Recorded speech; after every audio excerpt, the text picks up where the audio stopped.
الحمد للہ وکفی والصلاة والسلام علی عبادہ الذین اصطفی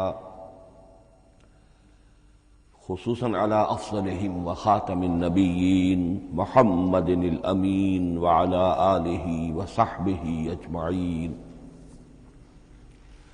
اما بعد فاعوذ باللہ من الشیطان الرجیم بسم اللہ الرحمن الرحیم رب اشرح لی صدری ویسر لی امری واحلل عقدۃ من لسانی یفقہوا قولی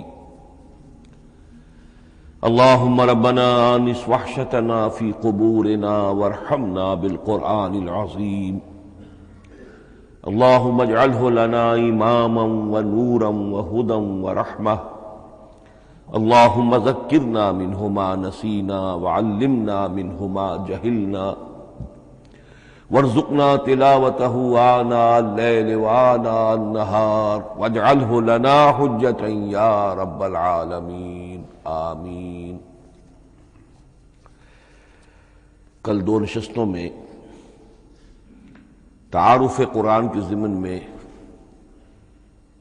جن عنوانات پر گفتگو ہو چکی ہے ان میں سے ایک تشنا رہا قرآن حکیم کی ترتیب اور تقسیم، اس کی تدوین کے بارے میں گفتگو ہماری مکمل ہو چکی تھی کہ قرآن حکیم کی تدوین 3 مراحل میں مکمل ہوئی۔ اولاً خود حضور صلی اللہ علیہ وسلم نے اللہ تعالی ہی کے حکم سے قرآن مجید کو مرتب کر دیا اور اس مرتب شکل میں امت کو منتقل کیا، ترتیب معین ہو چکی تھی، لیکن وہ کتابی شکل میں ما بین الدفترین جمع نہیں ہوا۔ اس کے بعد دوسرا مرحلہ آیا حضرت ابوبکر صدیق رضی اللہ تعالی عنہ کے عہد خلافت کے دوران، جب بہت سے حفاظ شہید ہو گئے جنگ یمامہ میں تو تشویش پیدا ہوئی کہ قرآن حکیم کو کتابی شکل کے اندر مرتب بھی کر لیا جائے، جمع کر لیا جائے۔ چنانچہ یہ کام حضرت ابوبکر صدیق کے عہد خلافت میں پورا ہو گیا اور اس کے لیے مصحف کا نام حضرت عبداللہ ابن مسعود کی تجویز پر حضرت ابوبکر صدیق رضی اللہ تعالی عنہ نے طے کیا۔ لیکن اس کے چونکہ ابھی پڑھنے کے انداز میں لوگوں کو کافی آزادی دی گئی تھی کہ اپنے اپنے لہجے کے مطابق لوگ پڑھ سکتے ہیں، تو اس سے محسوس ہوا کہ اب اس کے لکھنے کے انداز میں بھی فرق آ رہا ہے، تو اس لیے ضرورت محسوس ہوئی کہ اس کا ایک اسکرپٹ، ایک رسم الخط جو متفق علیہ ہو، اجماعی ہو، وہ طے کر دیا جائے۔ چنانچہ یہ تیسرا مرحلہ حضرت عثمان رضی اللہ تعالی عنہ کے عہد خلافت میں طے پایا، اسی لیے اس کو اب مصحف عثمانی کہتے ہیں، اس لیے کہ وہ رسم الخط اب ہمیشہ ہمیش کے لیے طے ہے۔ اس کے آفیشل نسخے تیار کیے گئے اور بڑے بڑے شہروں میں جو بھی اس وقت اس مسلمان ممالک تھے ایک ایک نسخہ بھیج دیا گیا اور باقی نسخے جو ہیں وہ طرف کر دیے گئے۔ تو اس طریقے سے گویا کہ ربع صدی کے اندر اندر یہ تینوں مرحلے جو ہیں مکمل ہو گئے ہیں، اور جیسا کہ میں نے عرض کیا سب تسلیم کرتے ہیں کہ جو قرآن آج ہمارے پاس ہے وہ وہی ہے بعینہ ہی جو محمد الرسول اللہ نے اپنی امت کو دیا تھا۔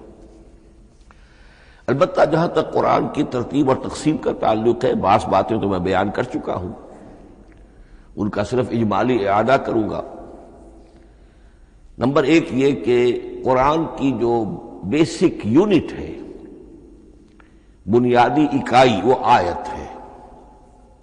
آیت کو ہم جملہ نہیں کہہ سکتے، آیت کو ورس نہیں کہہ سکتے، مصرع نہیں کہہ سکتے، اس کی اسی اصطلاح کو ہمیں ریٹین کرنا ہوگا۔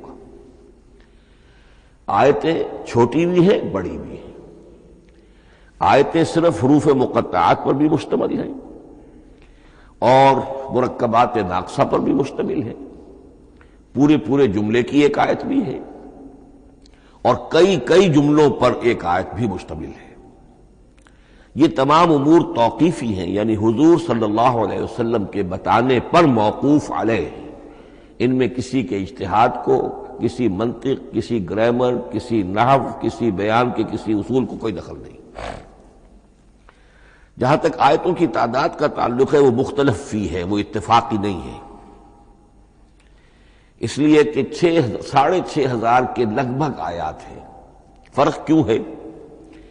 ایک بڑا فرق تو اس وجہ سے واقع ہو جاتا ہے کہ تمام سورتوں کے آغاز میں جو آیت بسم اللہ لکھی ہوئی ہے اس کے ضمن میں ایک اختلاف ہے کہ آیا ہر مرتبہ اس آیت کو کاؤنٹ کیا جائے یا نہ کیا جائے۔ صرف ایک سورت ہے سورہ توبہ جس کے شروع میں آیت بسم اللہ نہیں ہے، باقی 113 سورتوں کے آغاز میں بسم اللہ لکھی ہوئی ہے۔ تو بعض حضرات اس کو سمجھتے ہیں کہ یہ کاؤنٹ نہیں کی جائے گی، بلکہ یہ تو در حقیقت صرف سورتوں کے درمیان فصل اور فرق قائم کرنے کے لیے یہ آیت بسم اللہ لکھ دی گئی ہے۔ تو آپ سمجھیے کہ جو اس پہ اختلاف ہوگا تو 113 کی عدد کا فرق تو اسی سے واقع ہو جائے گا۔ بعض اور مقامات پر بھی آیات کی تعداد میں قدر اختلاف ہے وہ روایات ہی کی بنیاد پر، کسی شخص کو خود یہ حق حاصل نہیں ہے کہ وہ اس میں کوئی فرق کر سکے، تبدیلی کر سکے۔ بہرحال 6,500 کے لگ بھگ آیات ہے قرآن حکیم کی۔ آیتیں مل جل کر سورتوں کی شکل میں ہیں، ان کی تعداد متفق علیہ ہے 114۔ سورت سور سے بنا ہے، سور کے معنی فصیل ہے، گویا کہ ہر سورت جو ہے وہ اللہ تعالیٰ کے علم، معرفت، حکمت کا ایک شہر ہے۔ سورتوں میں آیات کے باہمی ربط کے حوالے سے اس کے معنی کے اندر اور اس کی حکمتوں کے اندر اضافہ ہوتا ہے، ربط آیات۔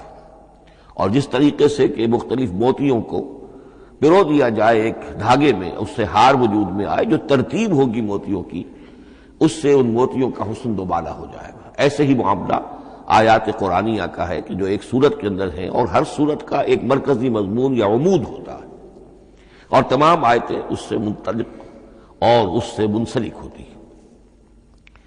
ان سورتوں کے بعد جیسا کہ میں نے عرض کیا، دور صحابہ میں ہمیں صرف ایک اصطلاح اور ملتی ہے، حزب اور یا منزل۔ وہ اس سہولت کے لیے کہ اگر ایک ہفتے میں پورا قرآن ختم کرنا ہو، اس کی تلاوت مکمل کرنی ہو تو روزانہ ایک حزب پڑھ لیا جائے۔ یہ چونکہ دور صحابہ میں بھی مذکور ہے، لہذا اس میں ہم دیکھتے ہیں کہ حسن موجود ہے، یعنی یہ کہ نہ تو یہ قباحت ہے کہ سورتوں کو توڑا گیا ہو، بلکہ پوری صورتیں شامل ہیں۔ کوئی مصنوعی مساوات قائم کرنے کی کوشش نہیں ہے، کوئی حزب نسبتاً تھوڑا سا زیادہ بڑا ہے، کچھ تھوڑا سا چھوٹا ہے، لیکن تقریباً مساوی ہے۔ خام خواہ کی کوئی مصنوعی مساوات قائم کرنے کی کوشش نہیں ہے۔ اور اس کے باوجود یہ حسن موجود ہے کہ سورہ فاتحہ کو اگر ہم علیحدہ رکھ دیں کہ وہ پورے قرآن حکیم کے لیے ایک دباچہ اور مقدمہ ہے، تو پہلے حزب یا پہلی منزل میں 3 سورتیں، دوسرے میں 5، تیسرے میں 7، چوتھے میں 9، پانچویں میں 11، چھٹی میں 13، یہ سیڑھی ہے بالکل۔ اور جو آخری حزب مفصل کہلاتا ہے، اس میں چونکہ آخری پارے میں آپ کو معلوم ہے چھوٹی چھوٹی سورتیں ہیں تو تعداد 65 ہے، وہ بھی جو آخری تعداد ہے 13 اس کا ملٹیپل ہے۔ بہرحال یہ حزب یہ بھی دور صحابہ میں اس کا تذکرہ ہمیں ملتا ہے۔ البتہ جو مزید تقسیم کی چیزیں ہمارے ہاں معروف ہیں وہ بعد کی چیزیں ہیں۔ رکوعوں میں طویل صورتوں کو تقسیم کیا گیا تاکہ ایک رکعت میں اگر طویل صورت میں سے کوئی آیات پڑھنی ہے تو اس طرح پڑھی جائیں کہ مضمون ٹوٹے نہ۔ یہ حجاج ابن یوسف کے زمانے میں یہ کام ہوا ہے اور بڑے غور و فکر سے ہوا، اور واقعتاً محسوس ہوتا ہے کہ معنوی جو ربط اور تعلق ہے اس کو ملحوظ رکھا گیا ہے۔ لیکن جو دوسری تقسیم ہمارے ہاں معروف ہو گئی ہے وہ پاروں کی ہے۔ اول تو یہ معلوم نہیں کہ یہ تقسیم کب ہوئی، مجہول الزمان ہے یہ۔ نمبر 2 یہ کہ اس میں یہ زیادتی بھی نظر آتی ہے کہ سورتوں کی فصیلیں توڑ دی گئی ہیں، گویا کہ ایک مصنوعی مساوات قائم کرنے کے لیے کہ 30 دن میں اگر قرآن مجید ختم کرنا ہو، ہر مہینے میں ایک ختم قرآن کوئی شخص کرنا چاہے تو روزانہ ایک پارہ پڑھ کر، لیکن یہ کہ اس میں وہ حسن موجود نہیں ہے، بلکہ یہ قباحت موجود ہے کہ سورتوں کاٹ دی گئی۔ اس کے بعد اب جو بات مجھے عرض کرنی تھی وہ یہ ہے کہ زیادہ عرصہ نہیں گزرا کہ قرآن حکیم کی ترتیب اور تقسیم کے ضمن میں ایک اور حقیقت سامنے آئی ہے، اور یہ حقیقت یہ ہے کہ قرآن حکیم کی سورتوں کے گروپس ہیں۔ اب یہ چونکہ ایک بالکل ماضی قریب کا معاملہ ہے، اس سے پہلے یہ ذکر موجود نہیں تھا۔ اول تو یہ بات بھی مان لیجئے کہ قرآن مجید میں ترتیب اور نظم، اس کے بارے میں ہمارے اسلاف نے نہ کوئی زیادہ محنت کی اور نہ انہوں نے سمجھا کہ اس میں کوئی خاص ربط ہونا ضروری ہے۔ لیکن یہ کہ عہد حاضر میں مولانا حمید الدین فراہی رحمۃ اللہ علیہ ہندوستان میں ایک ایسے عالم پیدا ہوئے کہ جنہوں نے نظم قرآن کو اپنا خاص موضوع بنایا کہ یہ جو آیات باہم جوڑی گئی ہیں تو آخر کوئی حکمت ہے، سورتوں میں جو ربط قائم کیا گیا ہے یقیناً حکمت پر مبنی ہے، ورنہ سب سے سیدھی ترتیب تو جیسا کہ میں نے کل عرض کیا تھا یہ ہوتی، ترتیب نزولی سے قرآن کو مرتب کر دیا جاتا۔ لیکن یہ کہ سورتیں آپ کو معلوم ہے طویل سورتوں میں ایسا بھی ہے کہ وہ ایک وقت میں نازل نہیں ہوئی بلکہ متعدد اوقات میں، اور سورہ بقرہ جو ہے وہ تقریباً 2 سال میں اس کی جو تنزیل ہے وہ مکمل ہوئی۔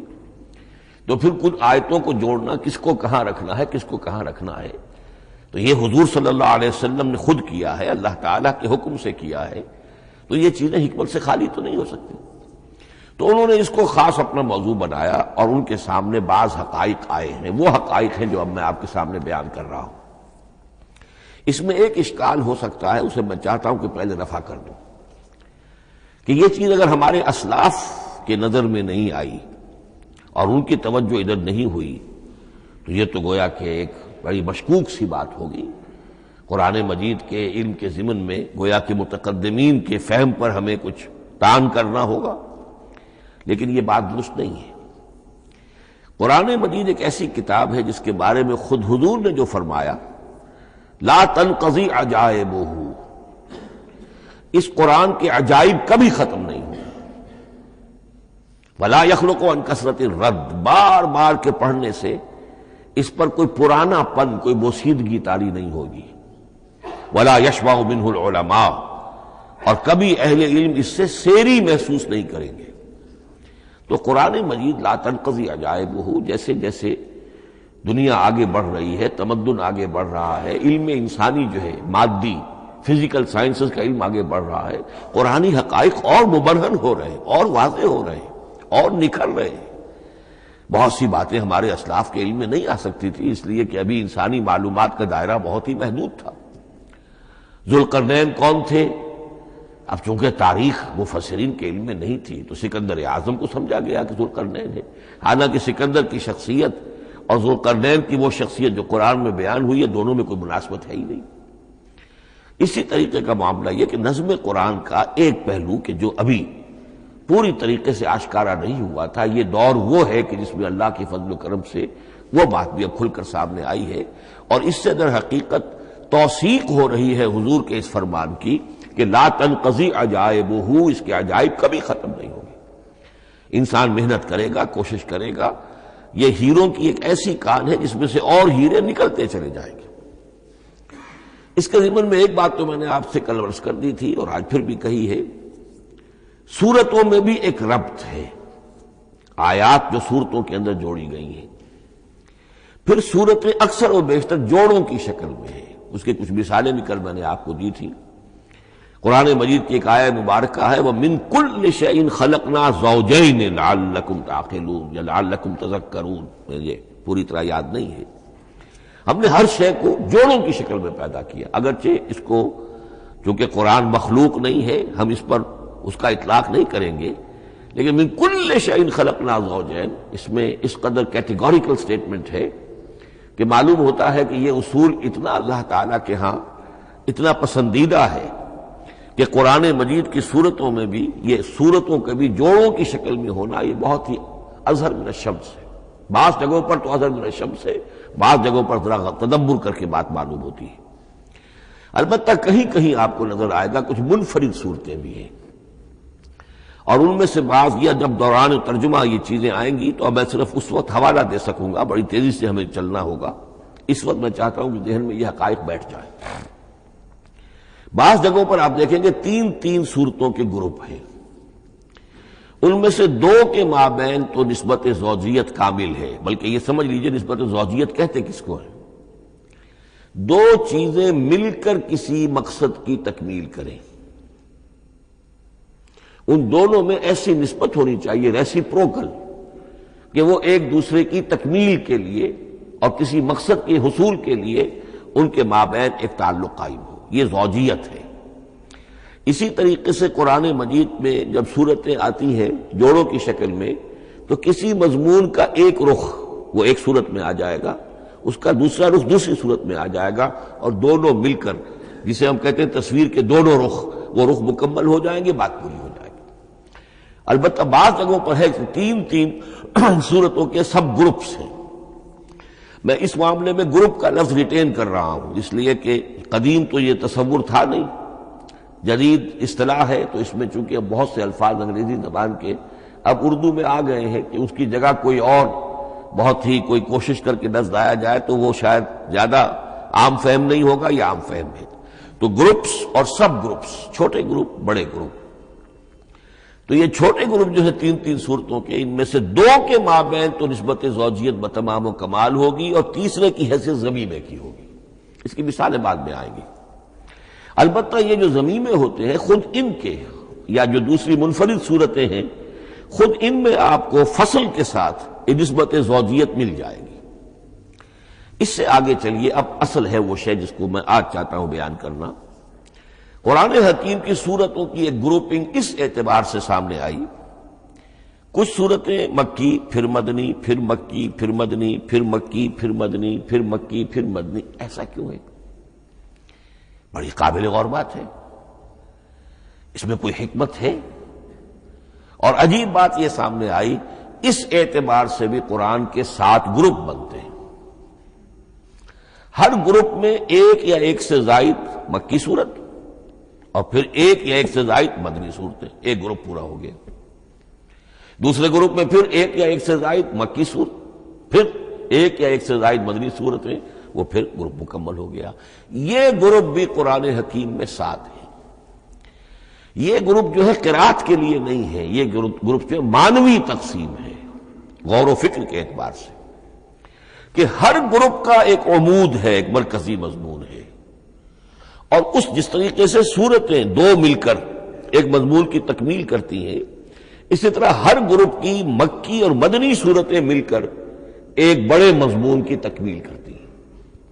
اس طریقے سے گویا کہ یہ قرآن مجید میں 7 گروپ ہیں بڑے بڑے، جو کہ جس میں کہ صورتیں جو ہیں وہ جمع کی گئی ہیں۔ مثلاً میں اب آپ کو اشارتاً بتا دوں، پہلے گروپ میں سورہ مکی جو ہے وہ صرف ایک ہے، سورہ فاتحہ، تعداد میں تو ایک ہے، وہ اپنے حجم کے اعتبار سے چھوٹی بھی ہے لیکن بہت بھاری صورت ہے۔ وَلَقَدْ آتَيْنَاكَ سَبْعًا مِنَ الْمَثَانِي وَالْقُرْآنَ الْعَظِيمِ، محض اس صورت کو بھی قرآن عظیم کہا گیا ہے۔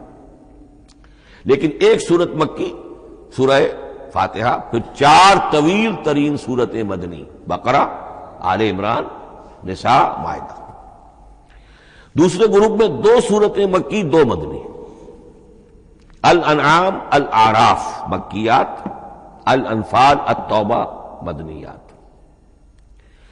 تیسرا گروپ چلتا ہے، 14 صورتیں مسلسل چلی جا رہی ہیں مکی، سورہ یونس سے، سورہ یونس، سورہ ہود، سورہ یوسف، سورہ رعد، سورہ ابراہیم، چلتے جائیے، سورہ ہجر، سورہ نحل، سورہ بنی اسرائیل، سورہ کہف، سورہ مریم، سورہ طٰہٰ، سورہ انبیاء، سورہ حج اور سورہ مومنون، 14 صورتیں۔ اب آئی ایک مدنی صورت، سورہ نور۔ یہ تیسرا گروپ مکمل ہو گیا۔ چوتھے گروپ میں بھی یہی بات آپ کو نظر آئے گی۔ الفرقان سے سورہ سجدہ تک 8 صورتیں مکی ہیں، اور پھر ایک صورت آتی ہے سورۃ الاحزاب، وہ مدنی ہے۔ اب یہ جو ایک ایک صورتیں آئی ہیں، سورہ نور اور سورہ احزاب، ہر شخص کو اندازہ ہو جائے گا یہ آپس میں جوڑے کی شکل رکھتی ہیں، ان کے مضامین بہت ایک دوسرے سے مشابہ ہیں، بہت مشابہ ہیں، لیکن یہ کہ وہ اس طریقے کا جوڑا نہیں ہے کہ اسی گروپ میں ان کا جوڑا موجود ہو، اس کا جوڑا جو ہے وہ دوسرے گروپ میں ہے۔ پھر آئیے 5واں گروپ ہے، سورہ سبا سے احقاف تک، یہ 13 صورتیں مکی ہیں، اور پھر سورہ محمد صلی اللہ علیہ وسلم سے سورۃ الحجرات تک 3 صورتیں مدنی ہیں، یہ کل 16 صورتیں ہیں۔ چھٹے گروپ میں سورہ قاف سے سورہ واقعہ تک 7 صورتیں، یہ مکی ہے، اور سورہ حدید سے سورہ طلاق تک 10 صورتیں مدنی ہیں، یہ 17 صورتیں ہیں۔ آخری جو ہے وہ سورۃ الملک سے سورۃ الاخلاص تک 46 صورتیں، اور سورہ معوذتین جو ہے یہ 2 ہے کہ جو مدنی ہے۔ بعض کا اس میں اختلاف ہے، وہ میں بعد میں عرض کروں گا، لیکن جو میری رائے ہے وہ میں آپ کے سامنے رکھ رہا ہوں۔ اس طریقے سے یہ 7 گروپ جو ہیں قرآن مجید میں سورتوں کے وجود میں آئے۔ ہر گروپ کا ایک مرکزی مضمون ہے۔ مثلا پہلے گروپ کا مرکزی مضمون شریعت ہے۔ سورہ فاتحہ میں اہدنا الصراط المستقیم، اے اللہ ہمیں سیدھا راہ دکھا، سیدھے راستے کی ہدایت بخش۔ اب وہ سیدھا راستہ کیا ہے؟ شریعت خداوندی، شریعت الہی، اور شریعت مکمل ہو جاتی ہے ان 4 صورتوں میں۔ شریعت محمدی کا جو بلو پرنٹ ہے، ابتدائی خاکہ جو ہے، وہ آپ کو سورہ بقرہ میں ملے گا، اور اس کی جو تکمیلی صورتیں ہیں، تکمیلی احکام ہیں، وہ سورہ مائدہ۔ اس کے علاوہ اس گروپ میں جو زیادہ زور ہے وہ سابقہ امت مسلمہ سے گفت و شنید۔ سابقہ امت مسلمہ میں یہودی اور نصارہ دونوں شامل ہیں۔ اب ان پر جرح بھی ہے، ان پر تنقید بھی ہے، ان کو ملامت بھی ہے، ان کو ان کی قرارداد جرم ان کے خلاف جو ہے وہ بھی دی گئی ہے، اور پھر یہ کہ ان کو معزول کر کے اور نئی امت کو اس مقام پر نصب کرنے کا اعلان ہے، اور ان کو بڑی زوردار دعوت ہے کہ اب محمد پر ایمان لاؤ اور قرآن پر ایمان لاؤ صلی اللہ علیہ وسلم۔ یہ پہلا گروپ ہے۔ اسی طریقے سے ہر گروپ کا، اب یہ ساتھ ساتھ جب ہم چلیں گے تو میں تفصیل کے ساتھ بیان کرتا جاؤں گا کہ اس گروپ کا یہ مرکزی مضمون ہے، اور اس طور سے یہ صورتیں آپس میں ایک دوسرے کے ساتھ مربوط ہیں۔ ان گروپوں میں آپ نے دیکھا ہوگا کہ پہلے اور آخری گروپ، ان کی ایک ریسیپروکل سی صورت ہے کہ پہلے گروپ میں مکی صورت صرف ایک چھوٹی سی، اور مدنی صورتیں 4-6 پارے سے زائد پر پھیلی، جبکہ آخری گروپ میں سارے دونوں پارے جو ہے سورہ ملک سے شروع ہو کر مکی صورتوں پر مشتمل ہے، آخر میں آ کر چھوٹی چھوٹی صورتیں وہ مدنیات ہیں۔ یہ ایک دوسرے کے بالکل ریسیپروکل ہیں، کانورس۔ لیکن دوسرا گروپ ادھر سے اور دوسرا ادھر سے، یعنی چھٹا، یہ بڑے متوازن ہیں۔ 2 صورتیں مکی، 2 مدنی، اور ادھر 7 صورتیں مکی اور 10 مدنی، لیکن 7 صورتیں جو ہیں وہ 3-3 رکوعوں کی ہیں، ان میں سے ایک 4 رکوع کی بھی ہے، اور اکثر و بیشتر وہ جو دوسری ہے وہ 2-2 رکوعوں کی ہے، تقریباً متوازن بنتی ہے۔ تو درمیان میں جو ہے ان میں جو مدنی صورتوں کا حصہ بہت کم ہے، اکثر و بیشتر جو ہے وہ مکی صورتیں ہیں۔ ان مکی صورتوں کے اندر بھی جو 6 گروپ تقریباً بنتے ہیں، اس لیے کہ پہلی گروپ کے اندر تو مکی صورت صرف سورہ فاتحہ ہے، تو ان میں سے پہلے 2 گروپوں میں رسالت کا مضمون مرکزی مضمون ہے، درمیانی 2 گروپوں میں توحید کا مضمون مرکزی مضمون ہے، آخری 2 گروپوں میں انذار آخرت کا مضمون مرکزی مضمون ہے۔ آخری صورتیں آپ کو معلوم ہے سورہ قاف سے شروع ہو کر، تو پھر یہ انذار آخرت جو ہے ان سب کا مرکزی مضمون ہے۔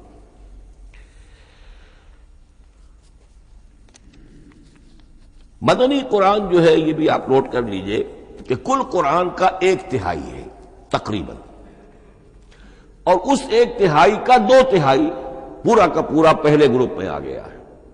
سورہ بقرہ، سورہ آل عمران، سورہ نساء، سورہ مائدہ۔ باقی تو پھر جا کے سورہ احزاب، سورہ نساء، پھر 3 چھوٹی صورتیں، پھر آخر میں 2 بہت چھوٹی چھوٹی صورتیں، سورہ انفال اور سورہ توبہ۔ لیکن یہ کہ یہ 2/3 جو ہے مدنی قرآن کا حجم بالکل پہلے ہی اس گروپ کے اندر آ گیا ہے۔ اس کی بھی حکمت ہے، کیوں مدنی صورتوں کو پہلے رکھا گیا؟ میرے علم میں نہیں ہے کہ اس موضوع پر کسی شخص نے گفتگو کی ہو سوائے محمد مارمڈیوک پکتھال کے۔ میرے علم کی حد تک ہو سکتا ہے کہ کسی اور مفسر نے، کسی محقق نے کوئی بات کہی ہو اس سے بھی زیادہ وزنی کہی ہو، لیکن میرے علم کی حد تک مارمڈیوک پکتھال نے اپنے ترجمہ کیا ہے انگریزی میں، اس کے دیباچے میں اس موضوع پر گفتگو کی ہے، بہت ہی عمدہ بات کہی ہے۔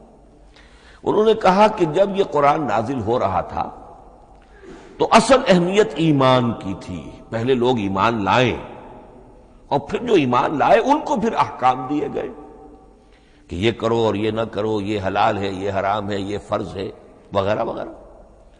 لیکن جب ایک امت وجود میں آ گئی، امت کے وجود میں آنے کے بعد اب نسلاً مسلمان پیدا ہو رہے ہیں، ان کے ہاں اب ضرورت پہلے اسلام کی ہے، چاہے بچہ چھوٹا ہی ہے، پہلے اسے احکام سکھائے جائیں گے. بچہ چھوٹا ہی ہے، نماز پڑھنی سکھائی جائے گی. بچہ چھوٹا ہی ہے، روزہ رکھنا سکھایا جائے گا. تو امت کے اس طرح تشکیل پا جانے کے بعد اب اصل اہمیت جو ہے وہ احکام کی ہو گئی ہے. احکام اب مقدم ہے اور ایمان کا معاملہ جو ہے وہ اس کے بعد مؤخر ہے. کوئی شخص بالغ ہوگا، ذہین ہوگا، فطین ہوگا، غور و فکر کی صلاحیت سے اگر اللہ تعالیٰ نے اسے بہرور کیا ہوگا پھر وہ حقیقت ایمان تک رسائی حاصل کرے گا. ورنہ یہ ہے کہ عام ایک مسلمان جو ہے اسے جہاں تک احکام کا تعلق ہے ان پر تو عمل کرنا ہی ہے. تو یہ بڑی میں سمجھتا ہوں کہ ذہانت پر مبنی بات ہے کہ جو محمد مارملیوک پکتھال نے کہی ہے اور مجھے اس سے اتفاق ہے. اب آئیے اگلا معاملہ، اگلی بحث، اگلا موضوع. قرآن کا موضوع کیا ہے؟ کیا قرآن فلسفے کی کتاب ہے، سائنس کی کتاب ہے؟ کیا یہ جیولوجی کی کتاب ہے، فزکس کی کتاب ہے، کس چیز کی کتاب ہے؟ تو پہلی بات یہ سمجھیے، قرآن کا موضوع ہے انسان، لیکن انسان کی اناٹمی نہیں، انسان کی فزیولوجی نہیں، انسان کی اینتھروپولوجی نہیں، کچھ نہیں، انسان کی ہدایت. یہ ہدایت کا لفظ بنیادی ہے قرآن مجید کے لیے. چنانچہ دیکھیے ذرا نوٹ کر لیجیے، سورہ بقرہ کے شروع ہی میں ہدی للمتقین، پھر اس کے وسط میں ہدی للناس. سورہ یونس میں فرمایا ہدی ورحمۃ للمؤمنین. سورہ لقمان میں فرمایا ہدی ورحمۃ للمحسنین. سورۃ البقرہ اور النحل میں فرمایا، نمل میں ہدی وبشریٰ للمؤمنین. آل عمران میں وموعظۃ للمتقین، ہدی وموعظۃ للمتقین. پھر 3 مرتبہ الہدی هو الذی ارسل رسولہ بالہدی ودین الحق لیظہرہ علی الدین کلہ. الہدی، ہدن نکرہ ہے، الہدی معرفہ ہو گیا، یعنی ہدایت کاملہ، ہدایت تامہ، ہدایت ابدی. اسی طرح سورۃ النجم میں فرمایا وَلَقَدْ جَاءَهُم مِّن رَّبِّهِمُ الْهُدَىٰ. سورۃ الجن میں وَإِنَّا لَمَّا سَمِعْنَا الْهُدَىٰ آمَنَّا بِهِ. سورہ بنی اسرائیل میں وَمَا مَنَعَ النَّاسَ أَن يُؤْمِنُوا إِذْ جَاءَهُمُ الْهُدَىٰ. سورہ بنی اسرائیل میں بھی یہ الفاظ آئے، سورہ کہف میں بھی آئے. تو قرآن کا موضوع ہے ہدایت، اور اس کو اب ذہن میں رکھیے کہ انسان کے علم کے 2 گوشے ہیں. علم انسانی 2 حصوں میں منقسم ہے. ایک حصہ ہے فزیکل ورلڈ کا علم جو حواس کے ذریعے سے حاصل ہوتا ہے، مادی حقائق ان کا علم. حواس 5 ہمارا دیکھنا، سننا، سونگھنا، چکھنا، چھونا، یہ تمام صلاحیتیں ہیں. ان سے کچھ معلومات حاصل ہوتی ہیں اور عقل کا یہ کمپیوٹر ان کو پروسیس کرتا ہے، اس سے نتائج نکالتا ہے، نتائج نکال کے سٹور کر لیتا ہے. پھر مزید کوئی معلومات حواس کے ذریعے سے حاصل ہوتی ہیں، اب ان کو وہ پھر پروسیس کر کے جو سابق میموری سٹورڈ ہے اس کے ساتھ ریکنسائل کر کے کوئی اور نتیجہ اخذ کرتا ہے. اس طرح رفتہ رفتہ رفتہ رفتہ انسان کا یہ علم بڑھتا چلا جا رہا، اور ہم نہیں کہہ سکتے کہ ابھی اور کہاں تک جائے گا. آج سے چند 100 سال پہلے بھی انسان تصور نہیں کر سکتا تھا کہ انسانی علم وہاں پہنچ جائے گا جہاں آج پہنچ چکا ہے. اس علم کا وحی سے کوئی تعلق نہیں، اس علم کا تعلق ہے اس میں علم اسماء سے جو حضرت آدم میں ودیت کر دیے گئے تھے بالکل شروع میں. سورہ بقرہ کا 4تھا رکوع جو ہے اس کے شروع میں ذکر ہے وَعَلَّمَ آدَمَ الْأَسْمَاءَ كُلَّهَا. اللہ نے آدم کو تمام نام سکھا دیے. اور اس کے آخر میں ذکر ہے جب آدم کو اور حوا کو حکم دیا گیا کہ اب زمین میں جا کر اور وہاں کا چارج سنبھالو، تو فرمایا وَإِمَّا يَأْتِيَنَّكُم مِّنِّي هُدًى فَمَن تَبِعَ هُدَايَ فَلَا خَوْفٌ عَلَيْهِمْ وَلَا هُمْ يَحْزَنُونَ. وہ علم ہدایت ہے. یہ 2 چیزیں بالکل علیحدہ ہیں. علم اسماء در حقیقت یوں سمجھیے کہ جیسے آم کی گٹھلی میں پورا آم کا درخت ہوتا ہے، وہی تو گٹھلی ہے جو آپ زمین میں دباتے ہیں، پھر اگر پانی وہاں پڑتا ہے، زمین میں روئیدگی بھی ہے، وہ گٹھلی پھٹے گی، وہ جو اس میں سے دو پتے نکلیں گے، وہ پتے اوپر بڑھیں گے، درخت بنے گا۔ وہ پورا درخت جو ہے آم کی گٹھلی میں موجود تھا، صرف اسے پورا درخت بننے میں 2 سال 3 سال 4 سال لگیں گے، لیکن درخت موجود تھا، پوٹینشلی بالقوہ پورا درخت آم کی گٹھلی میں موجود تھا۔ ایکچولی بالفعل وہ آم کا درخت جو ہے کئی سال کے اندر وجود میں آیا۔ بعین ہی یہ معاملہ ہے، کل مادی حقائق کا کل علم حضرت آدم علیہ السلام کے وجود میں ودیعت کر دیا گیا پوٹینشلی۔ اب اس کی ایکسفولیشن ہو رہی ہے، وہ بڑھتا جا رہا ہے، برگ و بار لا رہا ہے، اور یہ علم جو ہے اس کا تعلق جیسا کہ میں نے عرض کیا آسمانی ہدایت سے نہیں ہے۔ اب یہ خود رو پودا ہے، بڑھتا چلا جا رہا ہے، اور کہاں تک پہنچے گا؟ علامہ اقبال نے صحیح تعبیر کی ہے، عروج آدم خاکی سے انجم سہمے جاتے ہیں کہ یہ ٹوٹا ہوا تارا مہ کامل نہ بن جائے۔ علامہ کی زندگی میں تو انسان نے چاند پر قدم نہیں رکھا تھا، لیکن یہ کہ اب تو چاند پر قدم رکھ کر انسان آ چکا۔ تو عروج آدم خاکی سے انجم سہمے جاتے ہیں کہ یہ ٹوٹا ہوا تارا مہ کامل نہ بن جائے۔ یہ ہے انسانی علم۔ اس انسانی علم کے ساتھ اگر وہ علم وہی علم ہدایت نہ ہو تو یہ علم جو ہے بجائے خیر کے شر بن جاتا ہے۔ آج وہ شیطانی قوت بن چکا ہے، وہ علم ہلاکت کا سامان بن چکا ہے، تباہی کا ذریعہ بن چکا ہے۔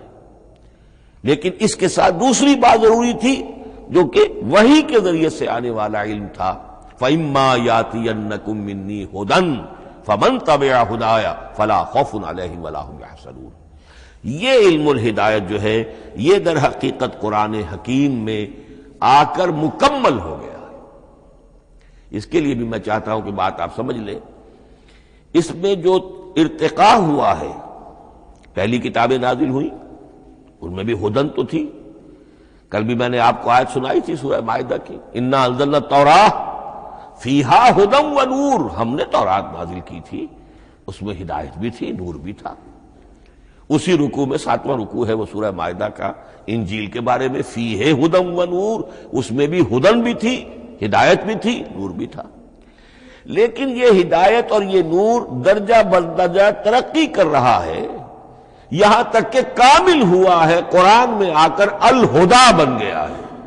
اب یہ ہدن نہیں، الہدا، کامل ہدایت نامہ۔ اس کی وجہ کیا ہے؟ دیکھیے، ایک بچے کو اگر آپ تعلیم دینا چاہتے ہیں تو اس کی ذہنی سطح کو ملحوظ رکھے بغیر تو نہیں دے سکتے۔ آپ چاہے پی ایچ ڈی استاد رکھ دیں کسی بچے کے لیے، بچہ بھی پرائمری کی تعلیم پا رہا ہے، وہ پی ایچ ڈی کا استاد کیا کچھ پلا دے گا اس کو، کیا پڑھا دے گا اس کو؟ اس کی اپنی استعداد جو ہے ابھی اتنی کم ہے کہ اسی کی مناسبت سے اسے تعلیم دی جائے گی، رفتہ رفتہ وہ آگے بڑھے گا، یہاں تک کہ وہ اپنے پوری عقل کے اور شعور کی پوری شدت اور قوت کو پہنچ جائے گا، بلوغت کو پہنچ جائے گا۔ اب اسے آخری علم پڑھایا جائے گا، اب اسے فلسفہ پڑھایا جائے گا، پہلے وہ ہسٹری پڑھ رہا تھا، اب فلسفی آف ہسٹری پڑھے گا۔ اس حوالے سے تدریجاً اللہ تعالیٰ نے تورات میں صرف احکام ہے، حکمت ہے ہی نہیں، انجیل میں حکمت ہے، احکام ہے ہی نہیں، دونوں مل کر ایک بات کو مکمل کرتی ہیں۔ تورات میں صرف احکام ہے، حکمت ہے ہی نہیں۔ جیسے کہ میں نے عرض کیا تھا، بچے کو آپ بتا دیتے ہیں بھئی روزہ ٹوٹ جاتا ہے اس طریقے سے، روزے کا مطلب یہ ہے اب دن بھر کھانا کچھ نہیں ہے، چاہے بچہ ابھی 6 سال کا ہے، 7 سال کا ہے، 8 سال کا ہے، آپ بتا رہے ہیں احکام تو دے دیے جائیں، یہ کرو یہ نہ کرو، یہ ڈوز ہیں یہ ڈونٹس ہیں۔ تو احکام عشرہ، دی 10 کمانڈمنٹس، احکام دیے گئے، حکمت نہیں۔ ابھی حکمت کا تحمل ان کے لیے ممکن نہیں تھا، ابھی وہ عہد طفولیت ہے نوع انسانی کا۔ یوں سمجھیے کہ آج سے 3500 سال قبل کا انسان، 1400 قبل مسیح میں تورات دی گئی ہے حضرت موسیٰ علیہ السلام کو۔ اب یہ 2000 مسیح آنے والا ہے تو 3400 سال پہلے کی بات ہے، تو انسانی ذہن ابھی جس سطح پر تھا، یہاں تک کہ 2000 سال پہلے حضرت حضرت مسیح علیہ السلام کے بھی یہ الفاظ انجیل میں موجود ہیں، اب بھی موجود ہیں۔ اپنے حوارین سے آپ نے فرمایا تھا ابھی مجھے تم سے اور بھی بہت سی باتیں کہنی تھیں مگر ابھی تم ان کا تحمل نہیں کر سکو گے، جب وہ فارقلیت آئے گا تو تمہیں سب کچھ بتائے گا۔ یہ پیشین گوئی تھی محمد الرسول اللہ صلی اللہ علیہ وسلم۔ ابھی تم تحمل نہیں کر سکتے، ابھی 600 برس اور چاہیے تمہاری ذہنی بلوغت کے لیے۔ تو الہدا مکمل ہوا ہے قرآن حکیم میں آ کر۔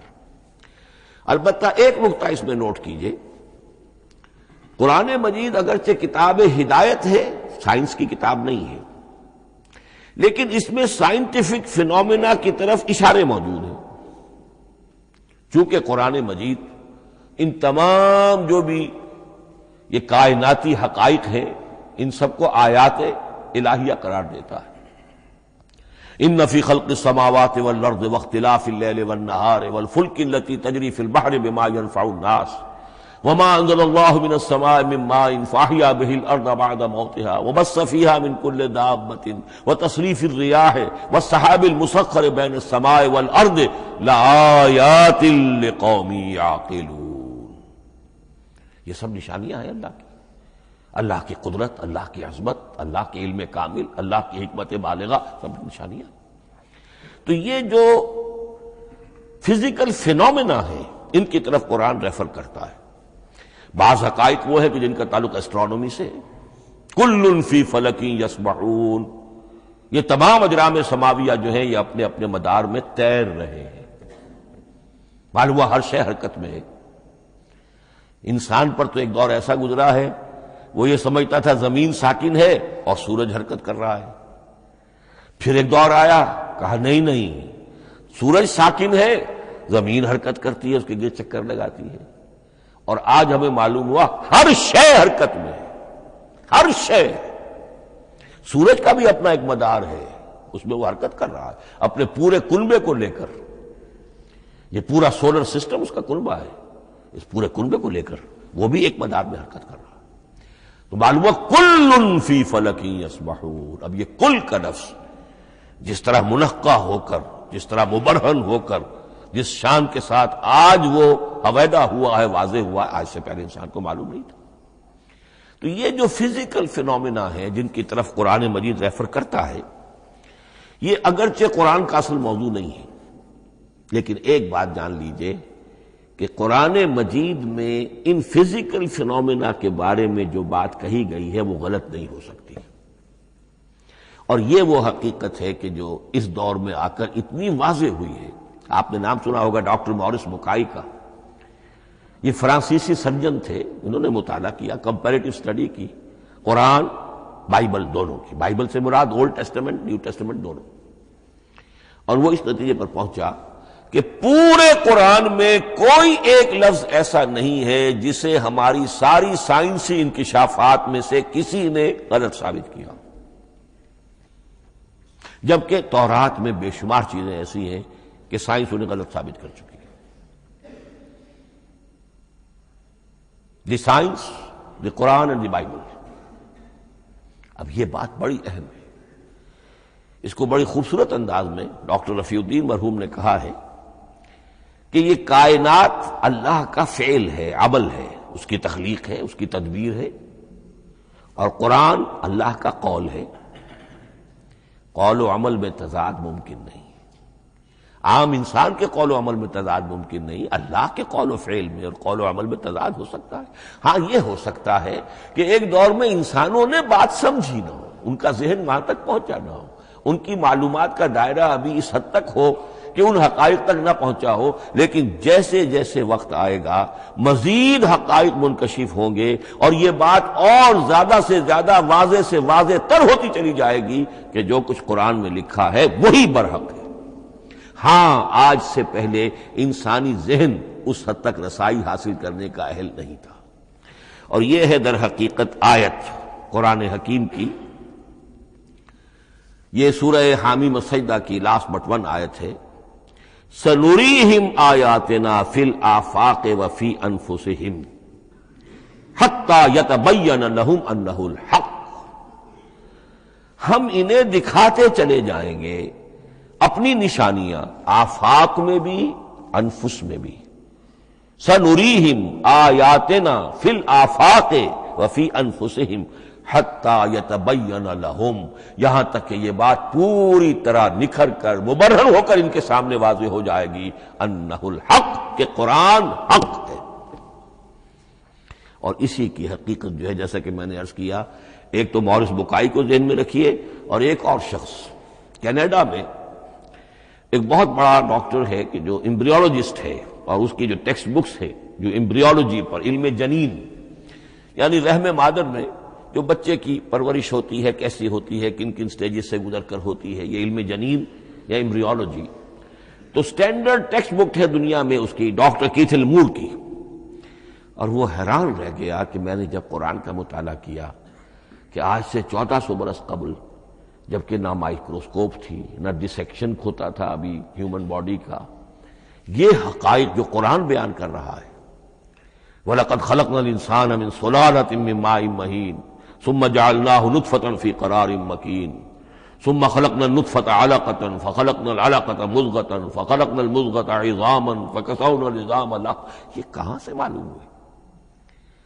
اور واقعہ یہ ہے کہ اس سے زیادہ صحیح تعبیر ممکن نہیں.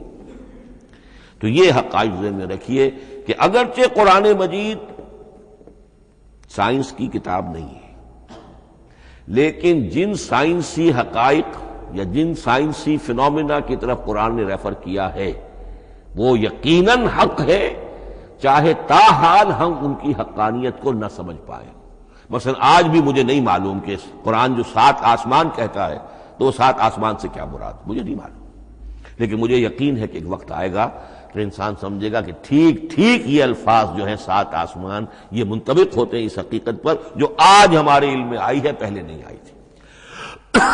البتہ ایک اور نقطہ جو بہت اہم ہے عملی اعتبار سے، میں نے اسی لیے یہ ساری تمہید کی ہے کہ قرآن سائنس کی کتاب نہیں ہے، نہ سائنس کی ہے نہ ٹیکنالوجی کی ہے.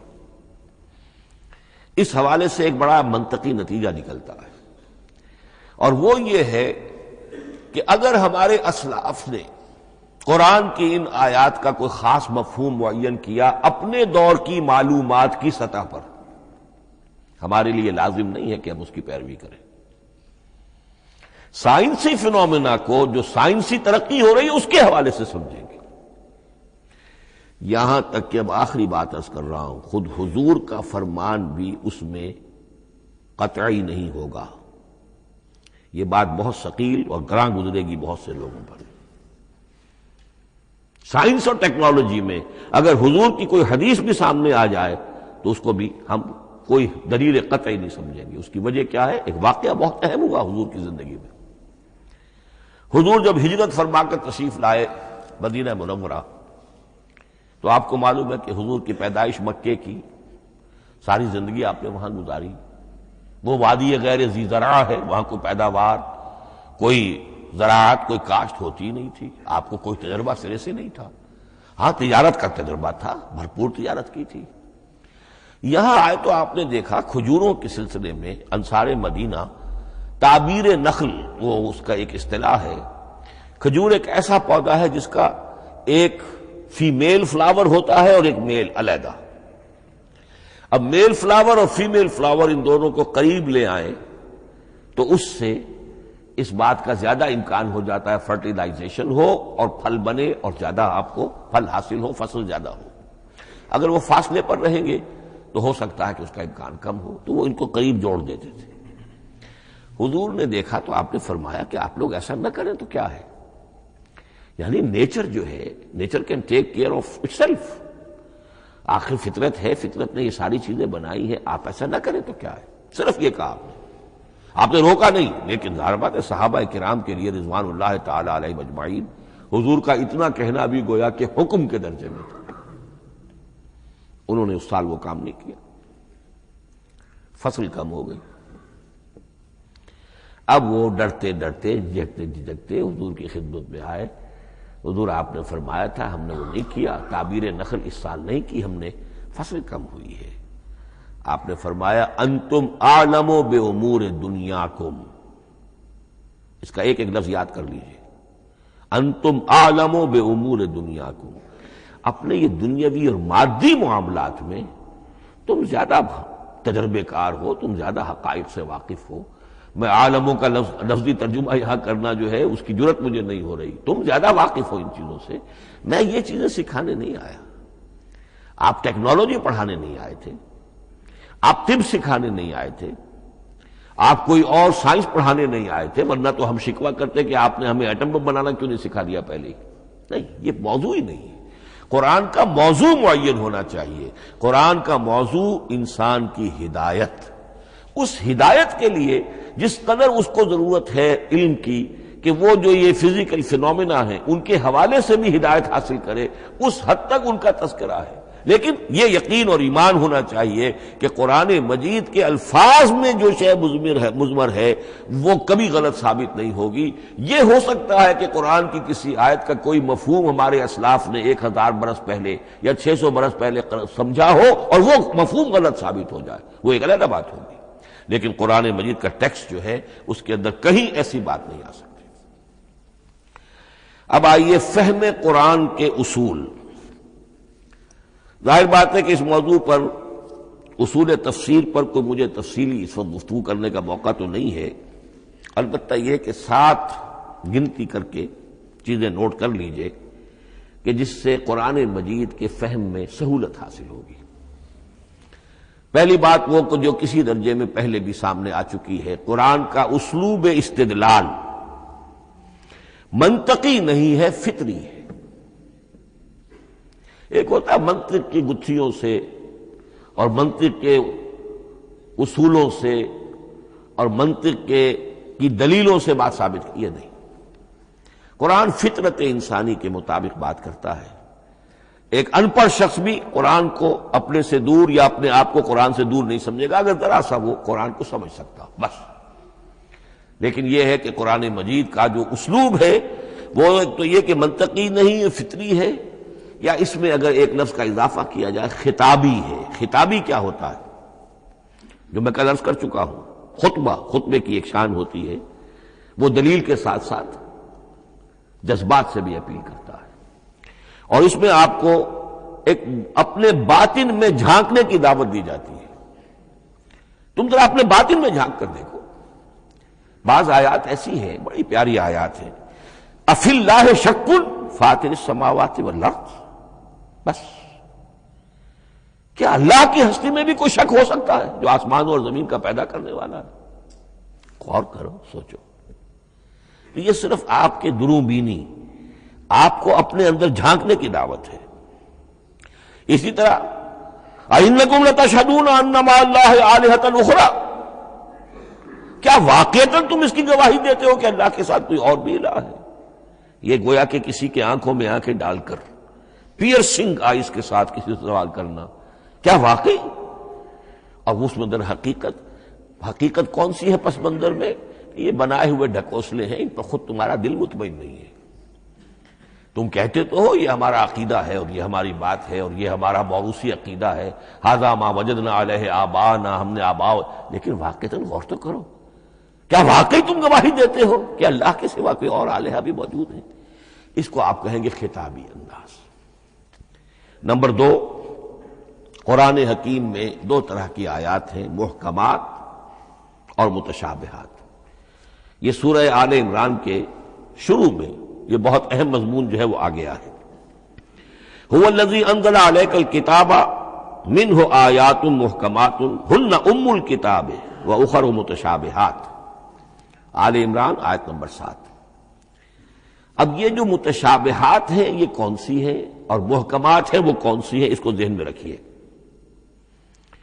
نمبر 1، محکم قطعی، تمام جتنی بھی آیات احکام ہیں وہ محکم ہیں، یہ کرو یہ نہ کرو، یہ جائز یہ حرام، آیات احکام محکم، اسی ایک مادے سے لفظ بنا ہے، یہ محکم بھی اور احکام حکم۔ البتہ عالم غیب کی ساری خبریں متشابہات میں سے، عالم غیب ہو، عالم ارواح ہو، عالم برزخ ہو، عالم آخرت ہو، ان کے تمام حقائق یہ متشابہات میں سے، ان کو ہم حقیقتاً سمجھ نہیں سکتے، ہمارا تجربہ ہی نہیں، ہمارا وہ مشاہدہ ہی نہیں۔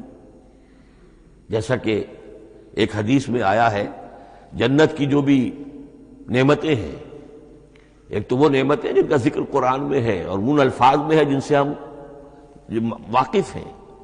اب ان میں تو یہ ہے کہ حور و قصور اور پھل اور یہ اور دودھ اور شہد اور وغیرہ وغیرہ وغیرہ، وہ چیزیں ہم جانتے ہیں، تو وہ بھی حق ہے، ایسے ہی ہوں گی، اتوب ہی متشابہہ، لیکن یہ صرف نزل ہے، یہ تو ابتدائی مہمان نوازی ہے۔ نزل من غفور الرحیم، جو اصل ضیافت ہونی ہے اہل جنت کی، اس کے بارے میں فرمایا وہ نعمتیں دینے ملیں گی، ما لا عین رات ولا اذن سمعت وما خطر علی قلب بشر، جو نہ کسی آنکھ نے کبھی دیکھی، نہ کسی کان نے کبھی سنی، نہ کسی انسان کے دل پر ان کا خیال تک وارد ہو، انہیں ہم کیا سمجھیں گے؟ تو عالم برزخ، عالم آخرہ، عالم غیب، عالم ارواح، ان کی تمام چیزوں کو ہم آیات متشابہات میں سے سمجھیں گے۔ البتہ یہ جو سائنٹیفک فینومینا والی باتیں ہیں مادی علوم کی، ان میں یہ ہے کہ متشابہ اور محکم ہونے کا معاملہ بدلتا چلا جا رہا ہے۔ جب تک وہ ہمارا سائنسی علم وہاں تک نہیں پہنچا تھا، وہ آیت ابھی متشابہ تھی، سمجھ میں نہیں آ رہی تھی، لیکن اب جب کہ وہ بات وہاں پہنچ گئی اور کھل گئی بات، اب معلوم ہوا کل فی فلک یسبحون، اب یہ آیت محکمات میں آ گئی، اب یہ وہ بات نہیں رہی کہ جس کا صحیح مفہوم سمجھنا ہمارے لیے مشکل ہو۔ تیسری بات، تفسیر اور تعویل میں کیا فرق ہے؟ تفسیر کا عام طور پر لفظ استعمال ہوتا ہے لفظی طور پر، الفاظ کی بحث، نحوی بحث، قواعد گرامر جو ہے ان کے حوالے سے جو بحث کی جائے گی وہ تفسیر ہے، اور اس کی اصل حقیقت اور مدلول کو سمجھنے کی جو کوشش کی جائے گی وہ تعویل ہے۔ تو یہ دو الفاظ جو ہیں یہ مختلف ہوں گے، تفسیر اور تعویل۔ نمبر 4، تعویل عام اور تعویل خاص، یہ بہت اہم موضوع ہے۔ دیکھیے قرآن مجید نازل ہوا ایک خاص ٹائم اینڈ سپیس پس منظر میں، آج سے 1400 برس قبل 610 عیسوی سے لے کر 632 عیسوی تک نازل ہوا، حجاز میں نازل ہوا۔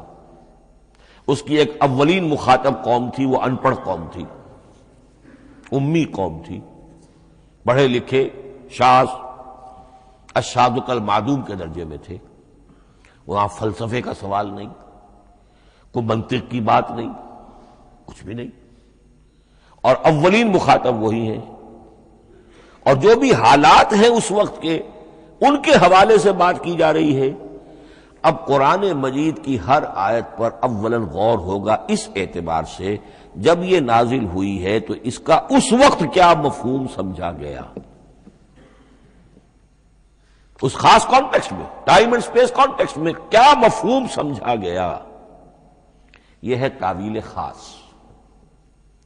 لیکن اب دوسری طرف دیکھیے، یہی کتاب ہدایت ہے ابد الآباد تک کے لیے، اسی کتاب کو 20ویں صدی عیسوی کے انسان کے لیے بھی ہدایت نامہ بننا ہے۔ اگر دنیا طویل ہے اور 500 برس تک ہے تو 25ویں صدی عیسوی کے انسان کے لیے بھی ہدایت نامہ یہی کتاب بننی ہے۔ یہ عرب کے امیین کے لیے ہدایت نامہ تھی تو ایران کے فلسفیوں کے لیے بھی تو ہدایت نامہ تھی۔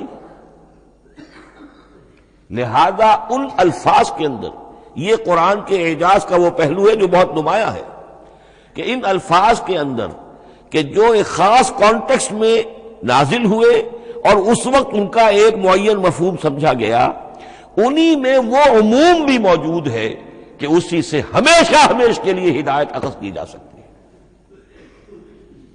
اس کو ہم کہیں گے تعویل عام، اس کانٹیکسٹ سے ذرا نکال کر اب اس آیت کے الفاظ، اس کا در و بست، اس کا ما سبق، اس کے بعد ما بعد، سیاق و سباق، اس کے حوالے سے بیٹھ کر بات کی جائے۔ تعویل خاص میں شان نزول پیش نظر رہے گا، تعویل عام میں اس آیت کے الفاظ، ان کا در و بست اور آیت کا سیاق و سباق یہ زیادہ زیر بحث رہے گا، تو معلوم ہوا کہ یہ دونوں چیزیں اپنی اپنی جگہ اہم ہیں۔ نہ تو انسان صرف تعویل خاص تک اپنے آپ کو محدود کر لے، اگر وہ کرے گا تو گویا کہ وہ صرف اس دور کا قرآن پڑھ رہا ہے، آج کا قرآن وہ نہیں پڑھ رہا۔ قرآن کے اندر تو واقعتاً یہ شان ہے کہ میں جس کے لیے الفاظ یہ استعمال کیا کرتا ہوں کہ ہر دور کے افق پر ایک خورشید تازہ کے مانند طلوع ہوگی یہ کتاب۔ معلوم ہوگا آج کا قرآن ہے، یہ ہمیں آج ملا ہے قرآن، اور گویا کہ آج جو ہمیں مسائل درپیش ہے ان کا حل ہے جو یہ قرآن پیش کر رہا ہے۔ یہ اس کا اعجاز ہے، یہ اس کا کمال ہے۔ اس اعتبار سے نوٹ کیجئے تعویل خاص اور تعویل عام، یہ الفاظ چونکہ بار بار دورہ ترجمہ آئیں گے تو اس لیے میں نے ان اصطلاحات سے چاہا کہ آپ واقف ہو جائیں۔ ایک اور اس میں بات سمجھنے کی ہے تذکر اور تدبر۔ قرآن سے بنیادی ہدایت حاصل کر لینا، اس کے لیے قرآن انتہائی آسان ہے۔ وَلَقَدْ يَسَّرْنَا الْقُرْآنَ لِلذِّكْرِ فَهَلْ مِن مُدَّكِرٍ۔ ذرا سی انسان کو عربی آتی ہو کہ براہ راست قرآن کا مفہوم آپ کے ذہن اور قلب پر نازل ہوتا چلا جائے، بس قرآن کا اصل جو پیغام ہے، جو اس کی اصل ہدایت ہے، اس کی تمثیل یوں سمجھیے کہ سمندر میں اگر کوئی آئل ٹینکر جو ہے ٹوٹ جائے تو میلوں جو آئل ہوتا ہے وہ سطح سمندر کے اوپر پھیل جاتا ہے، سطح پر رہے گا، نیچے تو جائے گا نہیں۔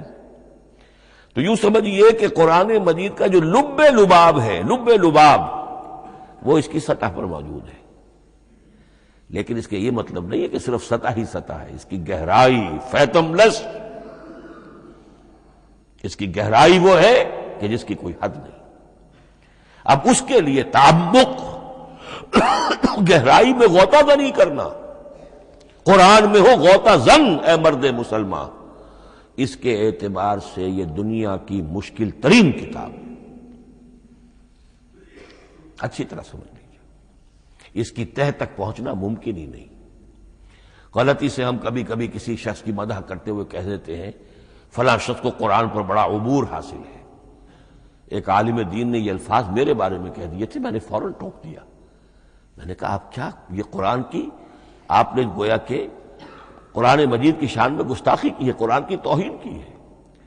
عبور کہتے ہیں ایک کنارے سے دوسرے کنارے کو چلے جانا، دریا عبور کر لیا، قرآن کے کنارے ہے ہی نہیں، یہ ناپیدا کنار سمندر ہے، اس سمندر کا کوئی کنارہ نہیں، نہ اس کی گہرائی اور نہ اس کے کنارے۔ لہذا پوری زندگی کوئی امام راضی ہو، کوئی زمخشری ہو، کوئی ہو، پوری زندگی کھپا کر بھی وہ یہ نہیں کہہ سکے گا کہ میں نے قرآن مجید کو بتمام و کمال سمجھ لیا ہے۔ معاذ اللہ، معاذ اللہ، معاذ اللہ، ناممکن۔ وراء الورا ثم وراء الورا، یہ ہے تذکر اور تدبر۔ اس کے لیے تو پوری زندگی انسان کھپائے، پورا وقت اس کے لیے لگائے، پوری صلاحیت کھپا دے، تب بھی وہ بہت سی جگہوں پر پھر بھی کہے گا واللہ عالم۔ امام رازی کو بھی نہ معلوم کتنے مقامات پر جا کر یہ کہنا پڑا ہے کہ اللہ بہتر جانتا ہے۔ اعلم ان ھذا المقام مقام غامض عمیق محیب، یہ مقام تو بہت محیب ہے، پرہیبت ہے، بہت گہرا ہے، بہت غامض ہے۔ امام رازی کہہ رہے ہیں، 30 جلدوں میں تفسیر لکھنے والا شخص۔ اقول قولی ھذا واستغفر اللہ لی ولکم ولسائر المسلمین والمسلمات۔